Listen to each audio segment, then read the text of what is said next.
सिंह मैं स्वागत करता हूँ आपका हमारे इस प्यार से चैनल पर। तो आइए क्वेश्चन स्टार्ट करते हैं। क्वेश्चन स्टार्ट करने से पहले बता देते हैं कि हम लोग का टॉपिक आरसी सर्किट चल रहा है और हम लोग आरसी सर्किट को एनालाइज कर रहे हैं। तो पहला सवाल कुछ हम लोग आरसी सर्किट से थोड़ा सा हट के लेते हैं। थोड़ा मैंने जो कैपेसिटेंस में किया था, मैं चाह रहा हूँ कि थोड़ा रिवाइज कर ले उसे रेजिस्टेंस से। जैसे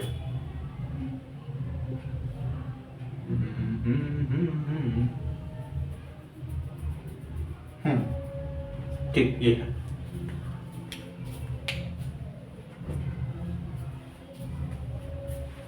चलो बना ही लेते हैं, ऐसे भी दे सकते थे, थोड़ा बना लेते हैं। ठीक है, ये ए हो गया, ये बी हो गया। ठीक, चलो यहाँ पे ये जो मीडियम है, ये वाला मतलब मीडियम कहते हैं, हाँ मीडियम कह सकते हो। ये वाली जो स्पेस है इसे मैंने एक मीडियम से भर दी। ठीक है, जिसका आपको क्या क्या कह सकते हो, रेजिस्टिविटी क्या है, रो है। ठीक है, और कुछ मान लीजिए डाइलेक्ट्रिक कांस्टेंट के है। ठीक है, ये ए है, ये बी है। आपको क्या बताना है, इस सिस्टम का रेजिस्टेंस बताना है। ठीक, बताइए इस सिस्टम का आपको बताना है रेजिस्टेंस। कैसे करेंगे, क्या करना चाहिए, क्या करना चाहिए, ट्राई करिए। रो जो है वो फिलहाल तो मैं कांस्टेंट दे रहा हूँ, नहीं कांस्टेंट का ही दे रहा हूँ। कांस्टेंट ना दें क्या, चलो फिलहाल अभी करो, देखते हैं कांस्टेंट। अभी रो मान के करो, जो भी होगा देखा जाएगा। चले, ओके। हाँ चलो फिलहाल कांस्टेंट ही दे देते हैं, वैरायटी बता देंगे इसी सवाल में, चिंता मत कीजिएगा। चले चलिए, तो ये रो दे रखा है इस मीडियम का हमको क्या, रेजिस्टिविटी। रेजिस्टिविटी मतलब आप लोग समझते होंगे, आप लोगों ने क्लास 10th में या क्लास 9th में, मुझे याद नहीं कब पढ़ा था, मैंने पढ़ा था आर बराबर रो एल अपॉन ए होता है उनका, ये वाला फॉर्म में जरूर पढ़ा होगा। आपको एक एरिया वायर दे दी होती है ऐसी, इसका क्रॉस सेक्शन पता होता है, एरिया लेंथ पता होती है, और रेजिस्टिविटी पता होती है। आपको रेजिस्टेंस निकालना होता है। रेजिस्टिविटी बेसिकली क्या मतलब होता है, resistance per unit something, per unit volume. समझते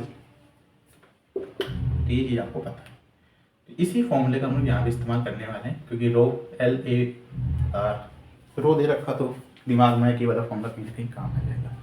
चलो हम इस फॉर्मूले को लगाते, लेकिन हमारे पास कोई दिक्कत आ रही है इस फॉर्मूले को लगाते समय। क्या दिक्कत आ रही वो हम लोग यहाँ से देखते हैं। चलिए, तो थोड़ा सा हम लोग जैसे एक्स डिस्टेंस दूर गए, और क्योंकि ये स्फेरिकल शेल था तो इसको मैं छोटे छोटे हॉलो स्फीयर से बना सकता हूँ। ये बात मैंने बहुत अच्छे से समझा भी रखी है, आप पिछली वीडियोस को देख सकते हैं। मैंने एक वीडियो पूरी इसी पे बनाई थी कि हम लोग एलिमेंटल पार्ट्स कैसे लेते हैं, किसी स्फीयर का कैसे लेते हैं, एक स्फीयर छोटे छोटे स्फीयर से कैसे मिलकर बना रहता है, उसमें वॉल्यूम डिराइव की थी, सरफेस एरिया सब डिराइव किया था। वो वीडियो बहुत ज़रूरी होती है, क्योंकि हम लोग को फिजिक्स कंप्लीट कर लेते हैं, पता ही नहीं होता कि एलिमेंटल पार्ट होता क्या है, कैसे लेते हैं। हर एक चीज़ का एलिमेंटल पार्ट लेना आना चाहिए। इस पे स्फेरिकल शेल है, हॉलो स्फीयर छोटे छोटे छोटे छोटे जोड़ोगे तो बन जाएगा। ठीक है, तो फिलहाल हम लोग को दिक्कत ये आ रही थी इस फॉर्मूले को लगाते समय कि चलो रो तो कांस्टेंट मान लिया मैंने, रो कांस्टेंट है, कोई दिक्कत नहीं है। ठीक है, एरिया आपका बदल रहा है। कौन सा एरिया बदल रहा है, आप इसका एरिया निकालना जानते हैं ना क्या होता है। एक स्ट्रिप जैसा लग रहा है लेकिन ये स्ट्रिप नहीं है, तो आपको 3D में थोड़ा सा टायर की ट्यूब इमेजिन करनी पड़ेगी इसके लिए। तो जैसे इसका एरिया आपको पता होगा तो क्या होता था भैया, 4πx² होता था, जो एक्स डिस्टेंस का है। थोड़ा सा फीलिंग फिर से दे देते, जो ना देखे हूँ वीडियोस को, थोड़ा सा ऐसे देना चाहता हूँ कि समझ में आए। देखिए, एक टायर की ट्यूब देखी होगी, तो उसके अंदर जो एरिया होता है, एक बेस एरिया होता है ट्यूब में, जैसे एक बेस एरिया होता है वैसे टायर की ट्यूब में भी बेस एरिया होता है। तो वो चीज़ हम लोग 4πx² से डिनोट कर रहे हैं। 4πx² कैसे, आपको सरफेस एरिया निकालना आता होगा, इस पूरे का सरफेस एरिया निकाल कर देखिए, अंदर भी तो वही एरिया होगा भाई। सरफेस एरिया अंदर बाहर बदलता थोड़ी ना है, जो बाहर का सरफेस एरिया वो अंदर वाले सरफेस का भी सरफेस एरिया वही होगा ना, फील कर पाएंगे थोड़ा। तो आप थोड़ा और दूर जाएंगे तो ए बदल रहा है, बस दिक्कत ये आ रही थी, इसलिए फॉर्मूला हम लोग सीधे अप्लाई नहीं कर सकते। तो हम लोग क्या करेंगे भाई, हम लोग एक छोटा सा पार्ट लेंगे, छोटे से रेजिस्टेंस निकालेंगे और फिर हम लोग अपना इंटीग्रेशन वाला खेल खेलेंगे। तो चलिए छोटे से पार्ट को लेते हैं। छोटा सा पार्ट बना दिया है और ये चीज़ कुछ नई नहीं बता रहा हूँ, पता होगी आप लोग को। तो मैं डी आर से इस्तेमाल करता हूँ क्योंकि बहुत छोटा सा रेजिस्टेंस है डी आर। अच्छा, रो कांस्टेंट माना है इसलिए मैं रो को सीधा लिख देता हूँ। मैंने क्या बोला, रो बदल भी सकता है। जैसे एल क्या होगा, किसी को दिक्कत ना है एल समझा रहा हूँ। ये क्या है, डी एक्स विड्थ का है। अब आपका जो भी करंट, मानिए करंट है, करंट जा रहा है, कैसे जाएगा, यहाँ से ऐसे जाएगा ना। तो इसने यहाँ पे कितनी लेंथ कवर करी, छोटी सी D X, rho L D X, ये कितना आ रहा है 4 पाई एक्स स्क्वायर। अब इस पूरे एक्सप्रेशन में आपका रो कांस्टेंट दे रखा है मैंने। अब सवाल में वैरायटी कैसे ला सकते हैं भाई, रो को कुछ भी ए एक्स प्लस बी दे सकते हैं, और भी बहुत सारे एक्सप्रेशन है क्वेश्चन को अलग अलग करने के। तो रो को मैं फिलहाल कांस्टेंट रखता हूँ, d R rho d x upon 4 x square, ये डी आर आया। ऐसे बहुत सारे रेजिस्टेंसेस होंगे। यहाँ से मैं थोड़ा और दूर जाऊँगा, एक थोड़ा सा और बनाने की कोशिश करता हूँ, थोड़ा साफ। आई होप आप लोग समझ पा रहे होंगे। थोड़ा सा और दूर गए तो ये बेसिकली बन क्या रहा है, यहाँ से यहाँ एक वोल्टेज इसका है मान लीजिए V1, एक वोल्टेज इसका है मान लीजिए V2, ठीक है। तो V1 और V2 के बीच में बहुत सारे रेजिस्टेंसेस नहीं आ रहे, कुछ ऐसी फीलिंग नहीं आ रही जैसे यहाँ पे एक पॉइंट है मेरा V1, ये एक पॉइंट है V2, और बहुत सारे रेजिस्टेंसेस बीच में आ रहे हैं, 1 2 3 4 ऐसे चलते जा रहे हैं। ये किसकी फीलिंग देता है आपको बताओ, सीरीज की देता है। एक वोल्टेज इसका पोटेंशियल ये, इसका ये है, बहुत सारे बीच में रेजिस्टेंसेस आ रहे हैं, सीरीज वाली फीलिंग दे रहा है। पैरेलल वाली फीलिंग वैसे भी नहीं आएगी, समझ सकते कि भाई सबके बीच में सेम पोटेंशियल डिफरेंस थोड़ी ना आएगा। आप जैसे जैसे इलेक्ट्रिक फील्ड होगी क्रिएट अंदर जाएंगे, in the direction of electric field electric potential decreases, ये लाइन मैंने पहले भी समझाई थी। तो बेसिक सा मतलब है कि ये आपका सीरीज में आ रहे हैं। और सीरीज को कैसे करते हो, आर इक्विवेलेंट निकालना आपको आता होगा, सीरीज का R1 plus R2 and so on Rn तक सीरीज का होता है। कैपेसिटेंस में उल्टा होता है, रेजिस्टेंस में उल्टा होता है। तो मैं यहाँ पे सीधा इंटीग्रेट कर सकता हूँ। अच्छा, अगर पैरेलल वाली कंडीशन होती तो पहले मुझे इसका डिनोमिनेटर लेना पड़ता, फिर उसको इंटीग्रेट करना पड़ता। सीरीज है, सीधा इंटीग्रेट कर सकता हूँ। कहाँ से कहाँ तक, एक्स की वैल्यू ए से ले जाएंगे, क्योंकि अंदर ना ले आइएगा, फिर से बात कोई गलती ना कर दे, 0 से b ना कर दे इंटीग्रेट, 0 से b नहीं a से b। क्यों, अंदर कोई इलेक्ट्रिक फील्ड नहीं है, अंदर कोई मीडियम नहीं है। दूसरी बात, a से b इंटीग्रेट करना है, तो रो बाहर निकल आएगा, integration dx upon 4 pi x square a से b। बात समझ में, अब बस इसको इंटीग्रेट करना है, बात को कुछ नहीं। क्या करते हैं भैया, रो बाय 4 पाई बाहर निकालो, 4 पाई भी तो कांस्टेंट है, dx upon x square, x की पावर में -2, एक्स की पावर में -2 कैसे जाता है, -1/x, यहाँ पे x आ जाता है, और जो माइनस आता है मैं उससे लिमिट्स को बदल दे रहा हूँ, यहाँ पे b से a कर दे रहा हूँ, रो अपॉन 4 पाई 1/a माइनस 1/b, यानी कि rho upon 4 pi b minus a upon A B. ये आ रही है वैल्यू आपकी, rho b minus a on 4 pi A B. अच्छा, बहुत अच्छी बात है। ये आपकी ओवरऑल रेजिस्टेंस आ रहा है। इसको मैं एक और तरीके से निकाल देता हूँ, 2 मिनट के, इससे भी ज़्यादा था नहीं, टाइम लग गया समझाने में, ये भी 2 ही मिनट का है। चले यहाँ रख कर दूँ। हाँ, एक फॉर्मूला जो कि मैंने वीडियो में करा रखा है, आई होप आप लोगों ने देखी होंगी वीडियोस, और नहीं देखी तो शायद बता देता हूँ। वो फॉर्मूला ध्यान दिया हो ना दिया हो, लेकिन फॉर्मूला बहुत अच्छा था। फॉर्मूला ऐसा था, इसको मैं 2 मिनट में प्रूव भी कर सकता हूँ। RC इज इक्वल टू रो के एप्सिलॉन नॉट। प्रूव करके दिखाऊं, करो, चेक कर देता हूँ। मैं उसको होमवर्क दे देता हूँ प्रूफ करने के लिए। भाई आपके पास एक पैरेलल प्लेट कैपेसिटर है, इसका कैपेसिटेंस C मान लीजिएगा, अंदर मैं कुछ भर दिया, इसकी रेजिस्टिविटी रो है, और क्या कहते हैं हाँ, इलेक्ट्रिक कांस्टेंट K है। 2 मिनट में प्रूफ कर रहा हूँ, जल्दी से देखिएगा। अच्छा, तो C क्या होता है इसके लिए, C तो सीधे रखा है। अच्छा, वोल्टेज V है, अच्छा बहुत सही।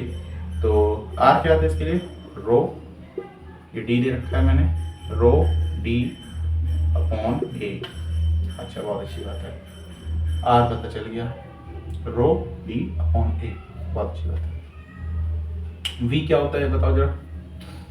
वी तो भाई वी तो वी मैंने दे रखा है। अच्छा ठीक, तो आर आपको क्या दे रखा है, रो। डी कैसे, ये लेंथ ट्रेवर्स करनी है, ट्रेवर्स हम लोग समझते हैं, चलनी है ना। रो डी अपॉन ए, आर सी की वैल्यू वो दे रखी है, और आपको रो की एप्सिलॉन नॉट दे रखा है। चलिए क्या है, सी की वैल्यू क्या होती है, इसके लिए बता देता हूँ, एप्सिलॉन नॉट ए अपॉन डी। क्या इन दोनों एक्सप्रेशन में कोई दिक्कत आई क्या भाई? पैरेलल प्लेट कैपेसिटर का सी आप लोग निकालना जानते हैं, क्योंकि यहाँ पे डाइलेक्ट्रिक है तो मैं के भी लिख देता हूँ। ठीक, अब आर सी को मल्टीप्लाई करेंगे तो क्या होगा, डी से डी कटेगा, ए से ए कटेगा, तो बचा क्या, रो के एप्सिलॉन नॉट। ये मैंने वीडियो में पिछली वीडियो में करा रखा था, पिछले क्या पिछले के पिछले होगा, लेकिन आप लोगों ने इस एक्सप्रेशन को ध्यान देना चाहिए था। आर सी बराबर रो के एप्सिलॉन नॉट याद होना चाहिए, और ये चीज आपके स्फेरिकल कैपेसिटर के लिए भी ट्रू होती है। तो इस फॉर्मूले से हम लोग कैसे निकाल सकते हैं, देखिए क्वेश्चन आपको याद है ना, मैं बनाने नहीं जा रहा दोबारा। आर सी बराबर रो के एप्सिलॉन नॉट, तो आपको सी पता होना चाहिए था स्फेरिकल कैपेसिटर का, जो कि मैंने बार बार बताया था कि याद कर लीजिएगा, क्या होता है 4 pi epsilon naught a B upon b minus a, है ना। सी वही होता है ना उसका। आई होप आप लोगों ने याद किया होगा, बहुत जरूरी है, फिर से बोल रहा हूँ, उसको याद कर लीजिए। 4 pi epsilon naught a B upon b minus a, याद भी होना चाहिए कैसे आता है। रो रखिए, रो के एप्सिलॉन नॉट, अच्छा एप्सिलॉन नॉट से एप्सिलॉन नॉट कटा, आर की वैल्यू क्या आ रही है, अच्छा यहाँ पे के भी तो होगा, क्यों के क्यों होगा, अगर आपको याद हो, क्योंकि वो है डाइलेक्ट्रिक भी भरा है। जब मैंने फॉर्मूला डिराइव किया था तो उसमें डाइलेक्ट्रिक नहीं था, लेकिन बताया था कि डाइलेक्ट्रिक है, तो यहाँ पे के रख दीजिएगा ऊपर, तो के से के कटेगा, आर बराबर रो टाइम्स बी माइनस ए अपॉन एप्सिलॉन से एप्सिलॉन कट गया 4 पाई ए बी, तो यही आ रहा है। देखिए दो लाइन का सवाल, इंटीग्रेट करने की जरूरत ही नहीं है, तो इस एक्सप्रेशन को याद कर लीजिएगा, ठीक है। तो अगर आपको ये आता है तो मैं एक सवाल और दे देता हूँ इसी पे, चलें। आई होप मैं आपको एक्सप्रेशन याद कराना है, 4 pi epsilon naught a B upon b minus a, याद होना चाहिए। हर चीज आप डिराइव नहीं कर सकते पेपर के टाइम, पेपर के टाइम वैसे ही बहुत टेंशन होती है, ठीक, ओके। तो आपके पास एक स्पेयर मैं यहाँ दे देता हूँ ए नाम का, इसकी रेडियस भी ये दे देता हूँ, एक स्पेयर ये दे देता हूँ बी नाम का, और इसकी रेडियस में मैं बी दे देता हूँ, ठीक। अब ये जो यहाँ पे मीडियम है, एक मीडियम में रखा है जिसकी रेजिस्टिविटी मैंने रो रखी है, ठीक है, ठीक है, कोई दिक्कत नहीं है। आपको बताना है कि रेजिस्टेंस क्या होगा, क्राइटेरिया सिस्टम का, रेजिस्टेंस कैसे निकालेंगे सिस्टम का, हो गया। तो फॉर्म हिंट दे देता हूँ भैया आपको, ये फॉर्मूला इस्तेमाल करना है। के नहीं दे रखा है तो के मान लीजिए कोई, और नहीं दे रखा तो उसका भी कोई मतलब होगा, ठीक है, हो गया। चलिए तो आर सी बराबर रो के एप्सिलॉन नॉट निकालना है, तो मुझे आर निकालना है रो के एप्सिलॉन नॉट, तो एप्सिलॉन नॉट तो निकालने के लिए एप्सिलॉन नॉट की वैल्यू पता होनी चाहिए 8.85 × 10⁻⁻12, और के की वैल्यू क्या होती है, जो इलेक्ट्रिक फील्ड वाले फॉर्मूले में आता है 9 × 10⁻9, सब याद होना चाहिए, टिप पे होना चाहिए, याद क्या टिप पे होना चाहिए। आर सी बराबर रो के एप्सिलॉन नॉट, तो मुझे आर चाहिए, मुझे यहाँ पे चाहिए क्या है एक्सप्रेशन में, सिर्फ सी तो चाहिए, सी में निकाल सकता हूँ, सी मैंने निकालना सीखा है। कैसे, मान लीजिए सिस्टम है, किसी भी सिस्टम का कैपेसिटेंस कैसे निकालते हैं, आप एक जगह से चार्ज ट्रांसफर करते हैं, क्यू चार्ज ट्रांसफर किया, इस पे क्यू आया और इस पे माइनस क्यू आया, क्या बात सही है जी? बिल्कुल, कहीं पूजा हो रही है, गणेश जी का भी सीजन फेस्टिवल चल रहा है, तो प्लीज यहाँ पे ध्यान दीजिए। चलिए, तो Q ये हो गया, Q चार्ज ट्रांसफर किया तो Q इस पे आया, माइनस Q इस पे आया, बात क्लियर है। तो इसका पोटेंशियल क्या हुआ होगा, के क्यू अपॉन ए, इसका पोटेंशियल क्या हुआ होगा, माइनस के क्यू अपॉन बी, माइनस क्यों, क्योंकि नेगेटिव चार्ज है। है ना, जो चार्ज नेगेटिव चार्ज क्या बोले, जो चार्ज होता है सीधे वो रख दो, माइनस क्यू है इसलिए क्यू माइनस। तो ये है वी ए, ये है वी बी। अच्छा, तो हम पोटेंशियल डिफरेंस निकाल लेते हैं, delta V, V A minus V B k q by a, minus minus plus हो जाएगा के क्यू बाई बी। अच्छा, तो डेल्टा वी की वैल्यू ये आ गई। अच्छा, ये डेल्टा सी की वैल्यू क्या होती है भाई, क्यू बराबर सी डेल्टा वी। बेसिकली फॉर्मूले बुक में सी भी लिखा होता है, लेकिन ये वी बेसिकली डेल्टा वी होता है। कोई दिक्कत समझ में एकदम, ये चीज़ बहुत क्लियर होनी चाहिए। डेल्टा वी होता है, लिख देते हैं वी होता है डेल्टा वी है। चलिए, तो क्यू हो गया, हमको क्या निकालना सी, तो सी बराबर क्यू बाई डेल्टा वी लिख देते हैं। चलिए वैल्यू रख देते हैं, क्यू अपॉन के क्यू बाई ए प्लस के क्यू बाई ए।